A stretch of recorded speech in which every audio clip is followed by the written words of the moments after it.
Historia ya eneo bunge la Tiaty na mpaka wa kaunti za Baringo, Elgeyo Marakwet na West Pokot ikabadilika iwapo mamlaka ya kitaifa ya ujenzi wa barabara kuu hapa nchini KeNHA itakamilisha mradi wa ujenzi wa barabara ya Barpelo huko Baringo hadi sehemu ya Maricha katika kaunti ya West Pokot kama ilivyoratibiwa.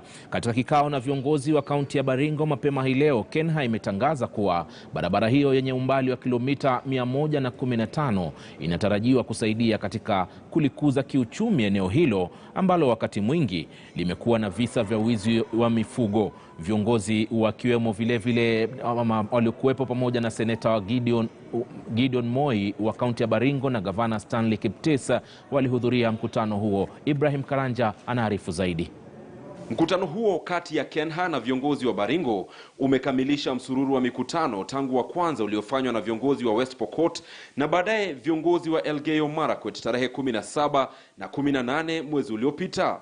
KeNHA ikiwaarifu viongozi jinsi inavyonuia kutekeleza mradi huu kwa muda wa miaka mitatu na kuweka wazi ushirika wanaotarajia kutoka kwa viongozi hao. It's a very important corridor for us because it connects ultimately between Tanzania through the Kerio Valley and onwards to Sudan.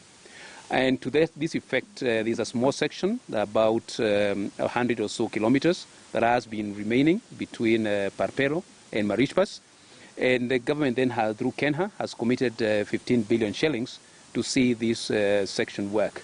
He is mobilizing, his camp is set up, the contractor is here with us today in this regard, and he is ready to hit the ground running. We should be expecting a lot of work happening starting January. We realize December has a bit of holidays, but in January we should be hitting the ground running.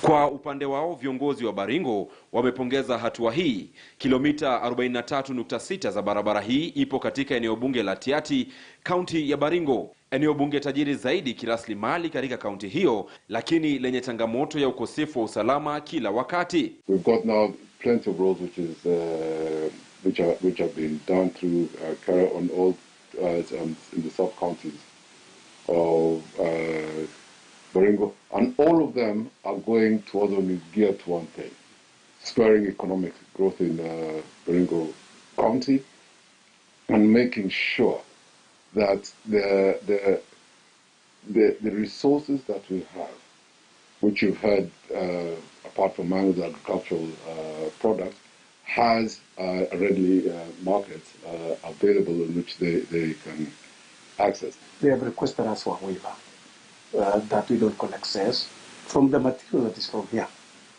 So I want to appreciate that the material are just from here.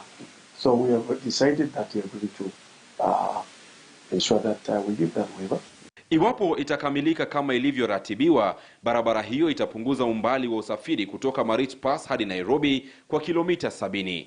The only thing I can say is that given that this is going to be now an international road, the layer of the tarmac, already the one which is done from Loruk to Moru is already trying to peel. We're already beginning to experience potholes. So if it is maintenance, we have to really think about serious and thorough maintenance.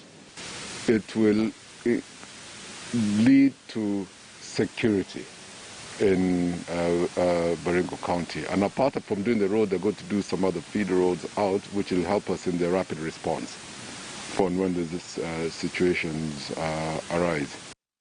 Ibrahim Karanja, KTN News.